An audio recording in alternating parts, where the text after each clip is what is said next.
Rajkot civil હોસ્પિટલમાં મકર સંક્રાંતિને લઈને સારવારની ખાસ વ્યવસ્થા ઊભી કરવામાં આવી। સિવિલ હોસ્પિટલમાં 20 બેડોનો વોર્ડ અલગથી ઊભો કરવામાં આવ્યો। ઓપરેશન થિયેટરની વ્યવસ્થા કરવામાં આવી। ઓર્થોપેડિક, ઈએનટી અને ન્યુરોમાં સર્જન ખડે પગે રહેશે। વધારામાં મેડિકલ ઓફિસર અને નર્સિંગ સ્ટાફની વ્યવસ્થા કરવામાં આવી। દવાઓ અને ઇન્જેક્શનનો પૂરતો જથ્થો રાખવામાં આવ્યો।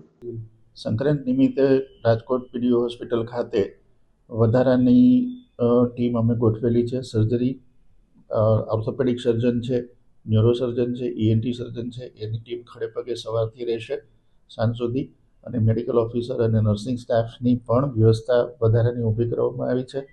તે ઉપરાંત ઇમરજન્સી વોર્ડ ખાતે જ માઇનર ઓપરેશન થિયેટર ઊભું કરવામાં આવ્યું છે કે જેથી ત્યાંને ત્યાં દર્દીઓને તમામ સારવાર મળી જશે અને ઇમરજન્સી સારવાર ઊભી મળી રહેશે।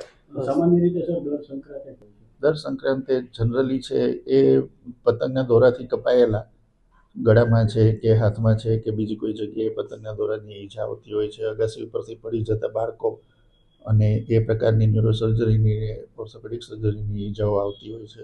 ઘણી વખત ત્યાં ઇલેક્ટ્રિકના થાંભલે એ લોકો ચડતા હોય અથવા તો પતંગ કાઢવા માટે જે ગયા હોય તો ઇલેક્ટ્રિક શોકની પણ ઈજાઓ।